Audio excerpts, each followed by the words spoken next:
Realm family, welcome to another episode of Wrestling with the Realm. I am one half of the best podcast hosting tag team in the game, Oh man. and that is my other half on the other side of the camera. He is the Macho Man Randy Savage to my Hulkster. Yeah, dig it. That is my guy, Brian. We are ready for another episode of Wrestling with the Realm, and we're pretty excited for this one. How about you tell the audience what we got going on today? Oh, we got something fun today. I think everybody's gonna like this. We're hoping this is gonna be a good little bit that we can do on here. This is gonna be overrated, underrated superstars. Will and I are just gonna go back and forth and throw out some names, and then we're gonna talk it through and we're gonna decide whether or not we deem this superstar overrated or underrated. I think this is gonna be fun. Yeah, it is. I'm super excited for this one. We've been talking about doing this one for a while. We've been floating some names back and forth we could Yep. throw on there, Yep. but I'll start us off and I'm going to Start give it you out, what Will. we didn't talk about, and I'll let you start us off on your opinions on this wrestler. Yep. What about R-Truth? Are we going to go overrated or underrated on the truth? Oh boy. Oh man, you're hitting me with a hard run right away. Yes. Oh, I it's a tough one. I'll get us started. Because I have some thoughts on Truth. okay. So earlier in his career, kind of what I remember him as, he was kind of tooling around with the Miz and feuding. He had a WWE Championship Yeah. match versus John Cena, and he was a tad bit more of a serious character. But as the time went on, he kind of became more of a comedy act. And sometimes when you see someone get a role like that, they kind of just slowly fade away, but not Truth. Truth has been around for as long as I've been watching wrestling, and I've been watching it for about 10 years at this point. And he is about a 1 million time 24/7 champion. Right. Um, I thought it was pretty awesome that he got his moment with Miz at WrestleMania 40, winning the tag titles. Um, but then there is some criticism with him. I thought the title reign, the most recent one, was a tad bit underwhelming. Um, do you have any thoughts on the truth? What do you got on him?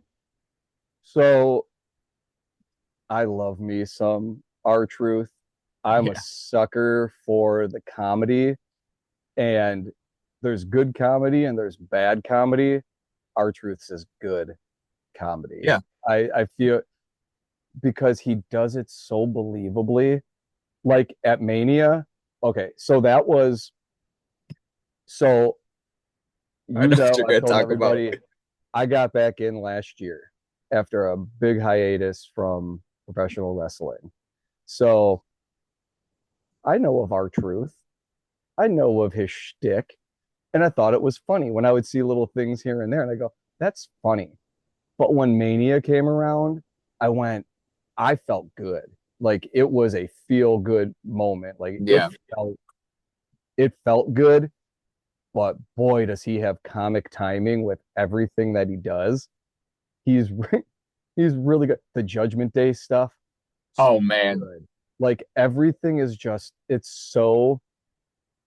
it's so good, and the timing is so good. And I'll give credit to the bookers.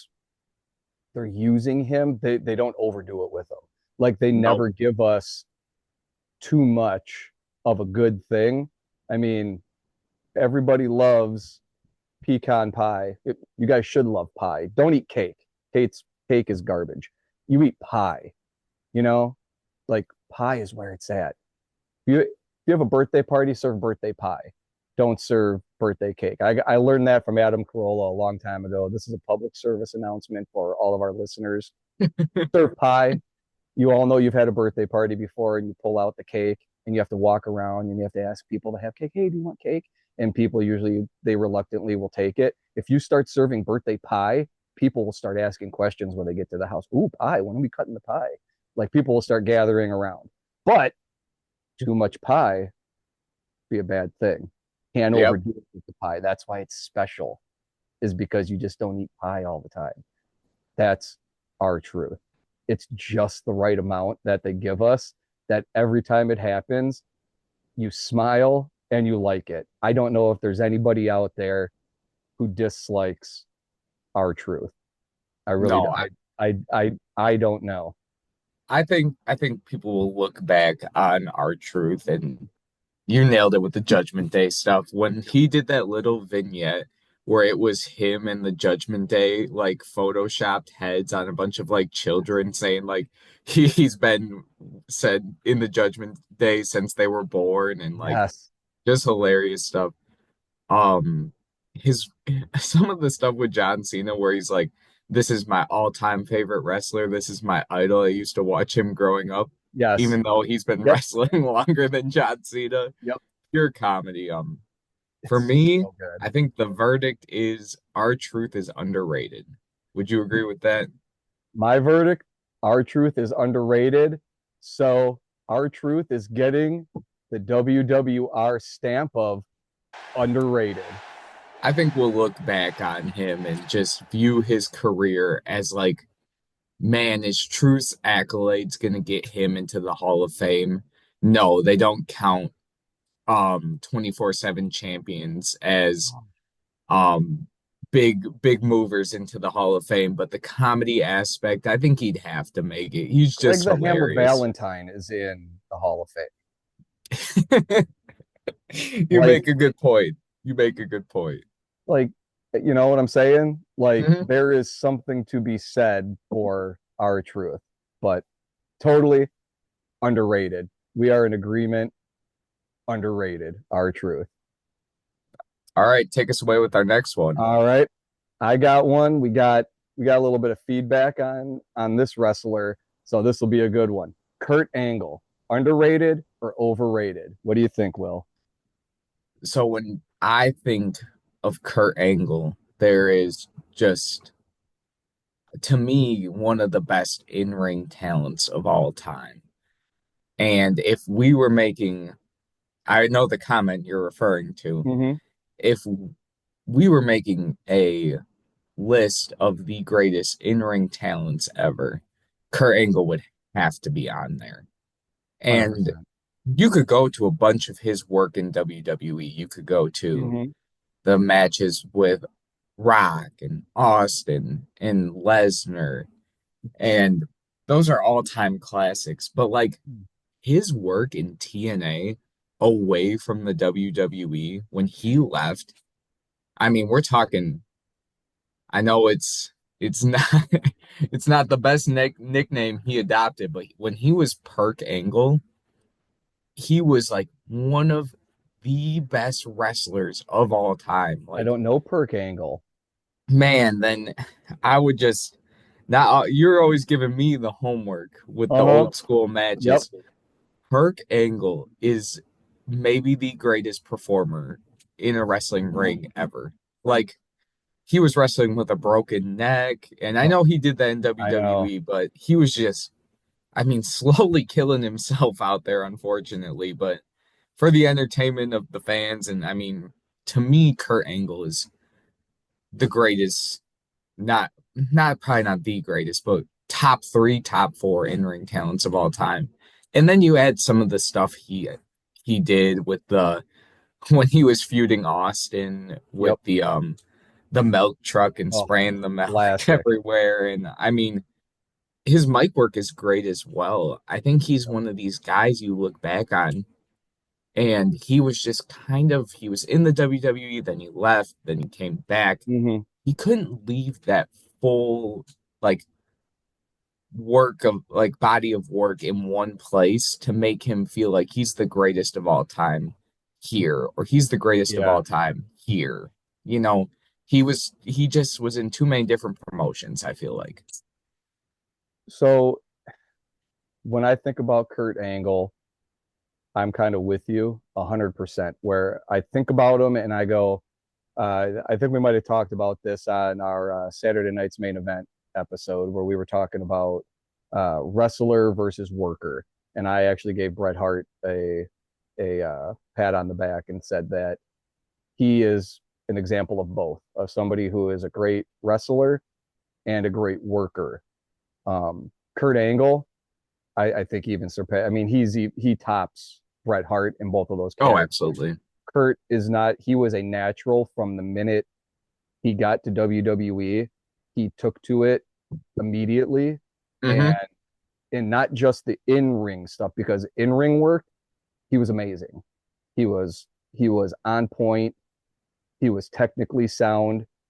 He was a safe worker. He did all of that stuff so well.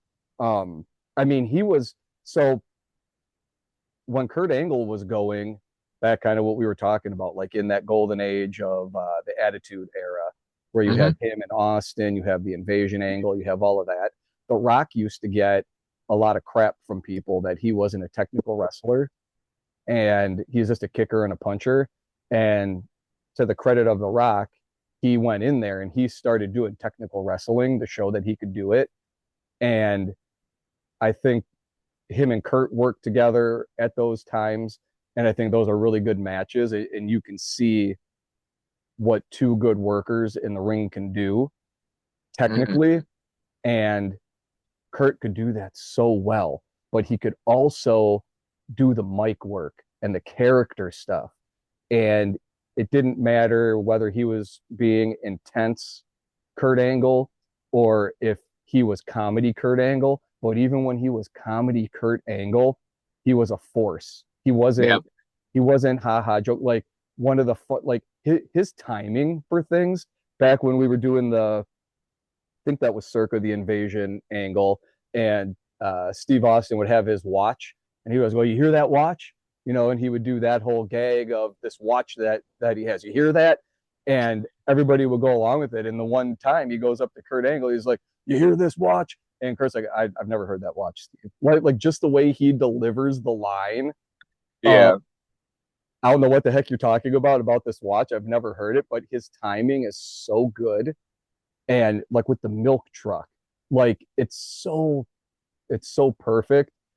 Kurt is really really good, and if he would have had the longevity, he may have made it to some of those Mount Rushmores, because he was that good that He's the guy.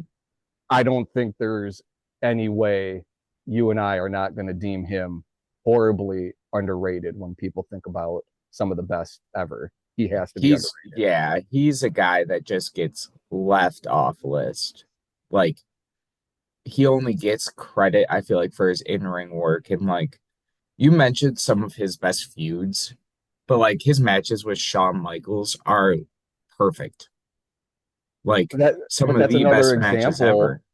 It's a you're hitting on a great example again of when you get two guys who can technically work and they can work in the ring. Like it's really really good when you can see that, because you can tell a story in the ring, Yeah. and that's what Kurt was able to do so many times. Like he was one of those guys where when he was a face, you would cheer as hard as you could for him, and when he was a heel, you would boo as loud as you could.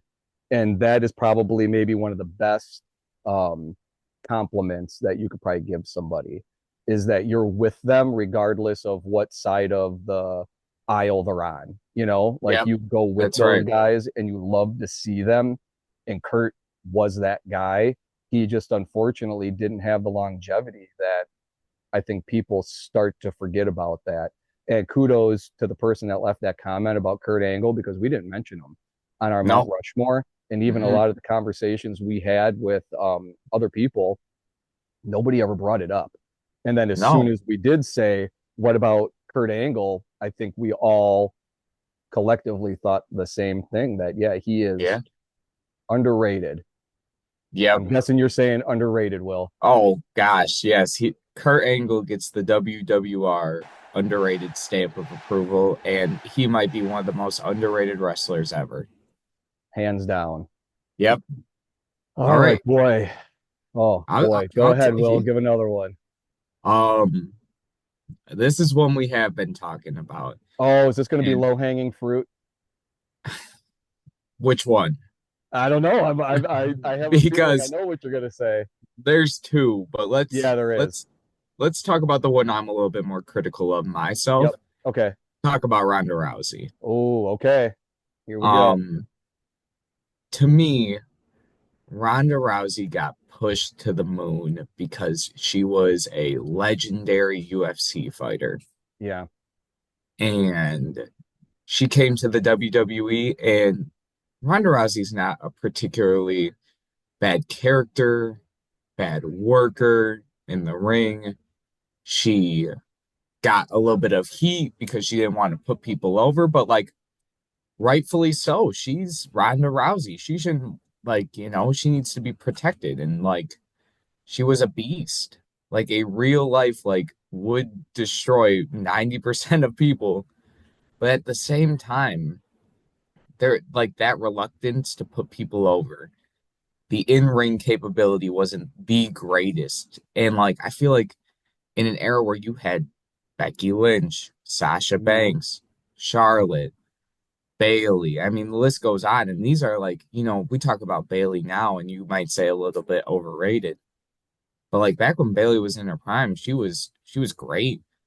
And you had Alexa Bliss and just this list of people that didn't get the opportunities for these belts because Ronda was there and she was hogging them and hogging the main events of WrestleManias. And to me, just there might be a slight overrated hit when we talk about Ronda Rousey. You know, you bring up Alexa Bliss. So this Alexa Bliss, I I don't know her. I only know her because I've seen a ton of her on things. Like I wasn't watching when she was there, but I will say I would like her to come back because I want to see what she does because I've heard good things. This is just a side thing for me that I would like her to come back because I want to see what she can actually do because I have heard all the good stuff. So I'm hoping she does eventually come back and I can actually see what she's all about because it seems cool. But that's neither here nor there. We're talking about Ronda Rousey, rowdy Ronda Rousey. First of all, she has no business having that moniker. So Nope. when I think about Ronda Rousey, I thought about this earlier before we did this episode. And the first thing that popped in my head when I think about her is Logan Paul. Why do I say Yeah. it makes me think of Logan Paul? Ronda Rousey wasn't a professional wrestler. She came from an outside source, just like Logan Paul did. Here's the difference between the two. Logan Paul respected the business. He put in the work and he was a good character. He was a good worker and he could go into the ring and he can give you a solid match and he was over. But that's because he worked hard and he respected what the business was and the work that you had to do to be able to get to that point. From what I can tell with Ronda Rousey, she had none of that.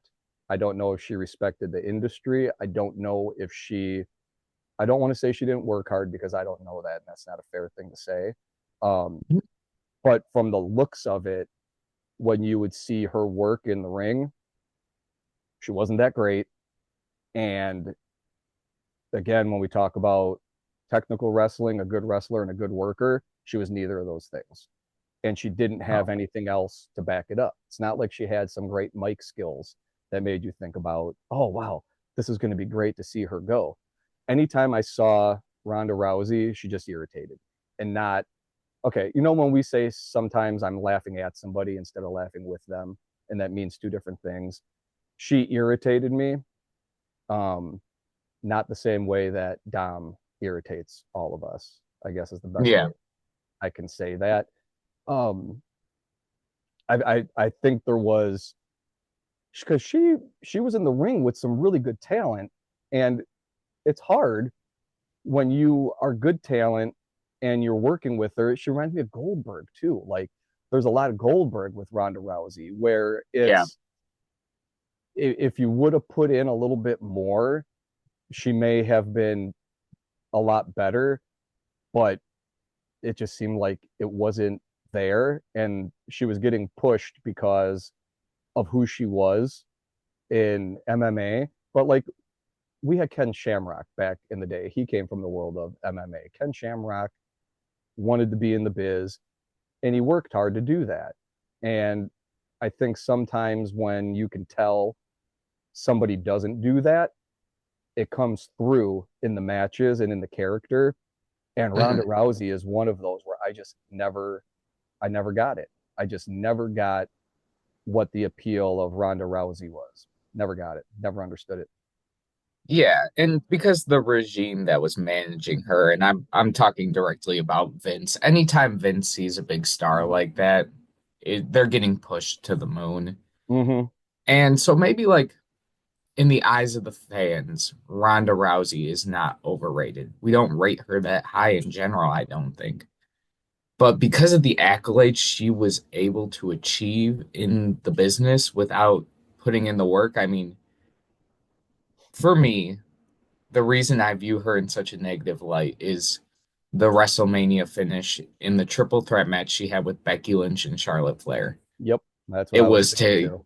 it was to unify the titles, I believe, first ever like WrestleMania match that closed WrestleMania women's match. Yep. And you don't let Becky Lynch go over clean. She needs to roll you up. No, she was the man Becky Lynch at that time. There was no one more over in the business than Becky Lynch Mm-hmm. was when she was the man. And she had to put a negative light on the finish of the match. And people look back at that now and are just like, they even ask Becky sometimes, like, hey, why did you not win clean? Why couldn't you have hit the disarmor, the manhandle slam? And she is always very quiet for good reason about it. Mm-hmm. Good worker, So that's for why. that, so for that reason, in and of itself, for me, Ronda Rousey is going to get the WWR stamp of overrated. But how about you, Brian? So what you're saying is that perhaps she shouldn't have been draping herself in the great Roddy Piper garb. Perhaps she should have had something that was a little bit more in the pink and black hue with some wraparound shades and something that rhymes with Smitman. Hmm. Um, so maybe that would have been a more fitting thing for her. Again, the difference in that is at least Brett could get to that level and try to throw his weight around and make an argument on why he shouldn't go over clean. You know what I mean? Yeah, Ronda Rousey, that's not how you do business. And I think that kind of comes through. And for that reason, I'm going to agree and I'm deeming her overrated. yep, I think we've been in agreement so far, so maybe you'll throw someone our way that we're maybe gonna have a little bit of a disagreement on, or maybe not. Cody Rhodes. No, I'm just kidding. um, Here's one, a blast from the past, Earthquake, the great John Tenta. Do you think oh my God, you know who we should throw on here? Never mind. I'm gonna take that back. I'm taking back Quake. Will, my next person, overrated, underrated, Yokozuna.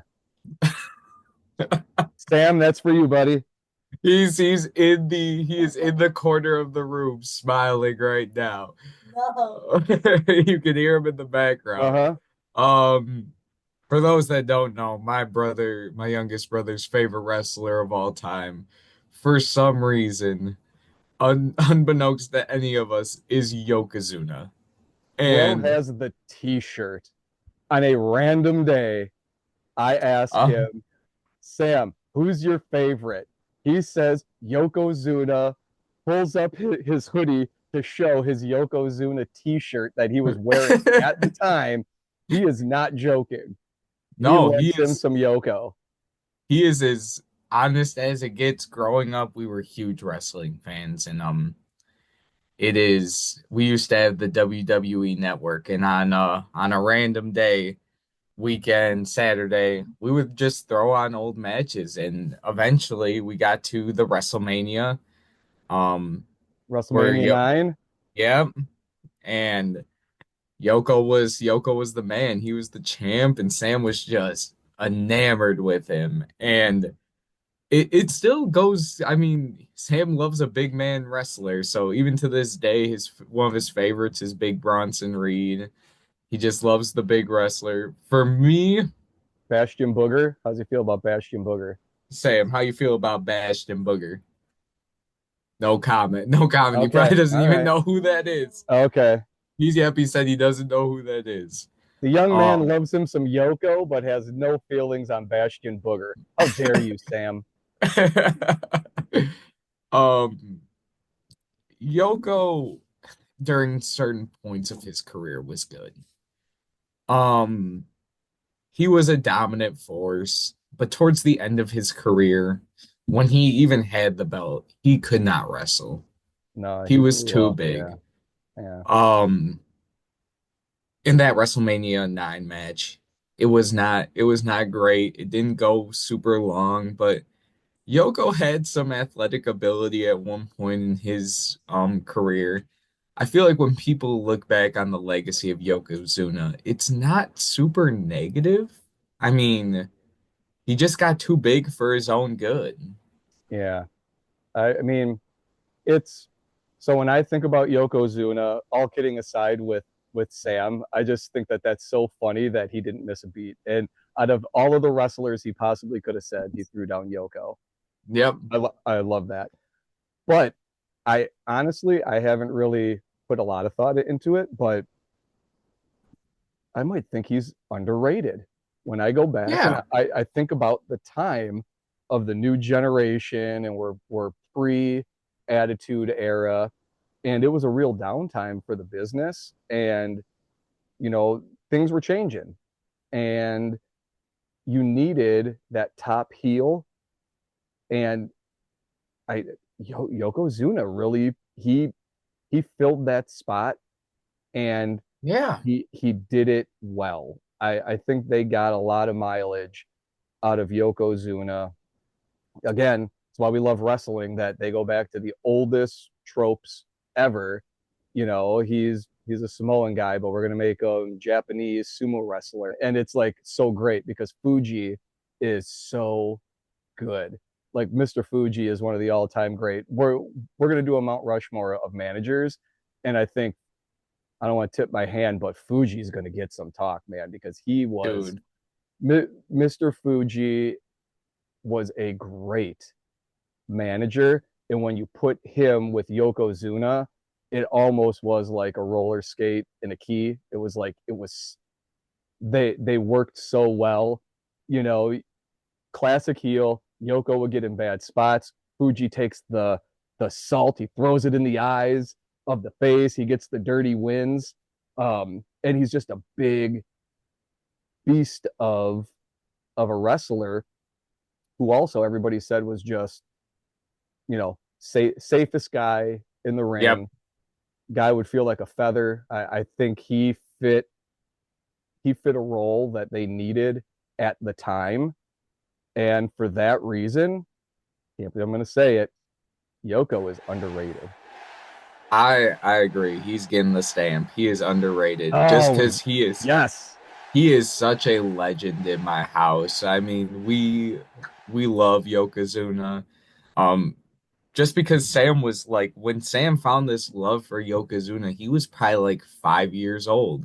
Oh, even better. And, and like for some reason, he was just had the like, man, I love this big Samoan dude that acts like a Japanese sumo wrestler. And you brought up a great point with Mr. Fuji. Oh, Fuji's Dude, so good. legend, Yes, legend. And when talking about the best managers ever, never really brought up. It's always like your Paul Heyman's and your Jimmy Hart's, and rightfully so. But Mr. Fuji also underrated. We can give him that stamp too. 100%. So, You know, when you talk about Sam just being a 5-year old, really getting into wrestling, I myself have a particular 5-year old nephew. Primetime Press. He's the champ. I have to say that now. But about a year ago, uh, Primetime decided that he started getting into wrestling, and my wife and I purchased him a championship belt. And it got to our house, and my wife says, "We have to give this to Primetime Press." And I said, he really needs to earn it. And with that started in about the beginning of November, and I sent a promo of my character Blackjack Vegas out of nowhere to my 5-year-old nephew, knowing he would not disappoint, and we would receive a promo back from him, and he did not disappoint with that.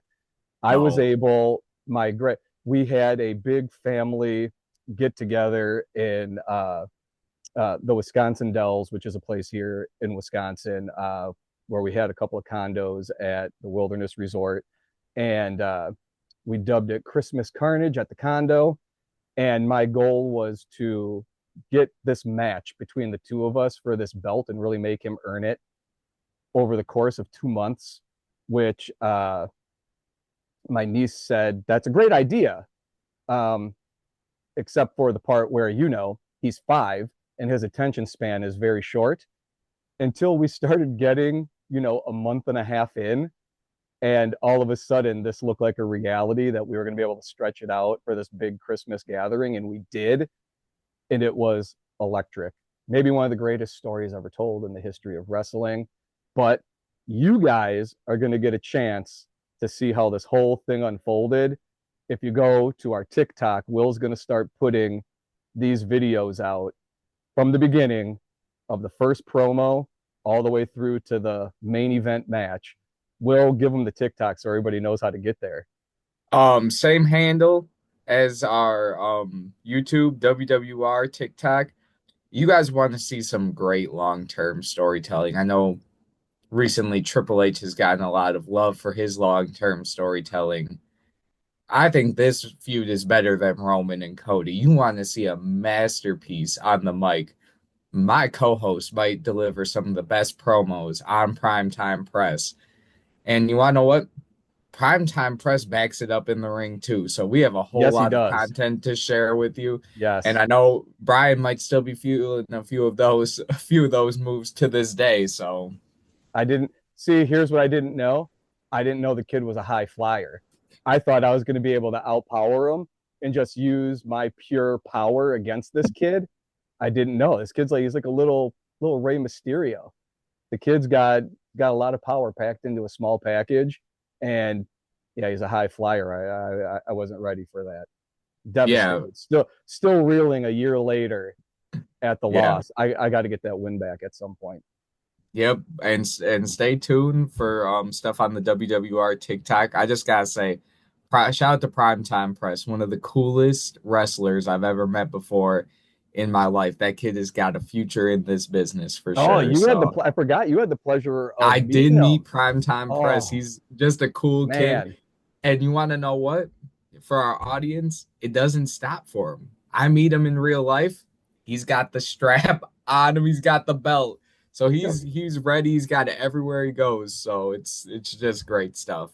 you know what the best part of prime time is that we went into this matchup. I'm a monster heel. The kid's a baby face to the core. Soon as he gets that belt on him, the heel starts to come out. First thing he says to his cousin when they want to touch that belt, he says it's going to cost you. And that's what makes prime time. He's a great champion, but his time might be coming to an end. Oh, He's held that thing for too long. well, we'll leave you with the cliffhanger right there. Yep. So, we Christmas Carnage 2 might be around the corner. oh, Yeah, planting the seeds, planting right. the seeds. All right, everyone. We appreciate you tuning in for this episode of Overrated, Underrated. You can almost guarantee we're going to get a part two of this, hopefully a Oh, part three. yep. We have so many wrestlers we can go through. And we appreciate you guys tuning in as always. Brian, take us away.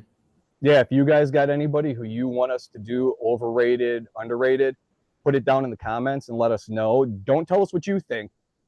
Just put some names out there and we'll get to them and we'll see if we think the same thing as you guys do. So go ahead, comment to us some wrestlers, some superstars that you guys want to know if we think they're overrated or underrated. If you guys haven't, go over, find the Realm Paranormal podcast, catch us on there. I think we have a movie review that's coming up for The Endless. I don't want to Ooh. spoil what my take on that is, but watch The Endless and then watch that and then watch our podcast review of that because it's a fun one. But I think until then, this is Brian, he's Will, and this has been Wrestling with the Realm podcast. We'll catch you guys later. Peace Appreciate out, y'all. everybody.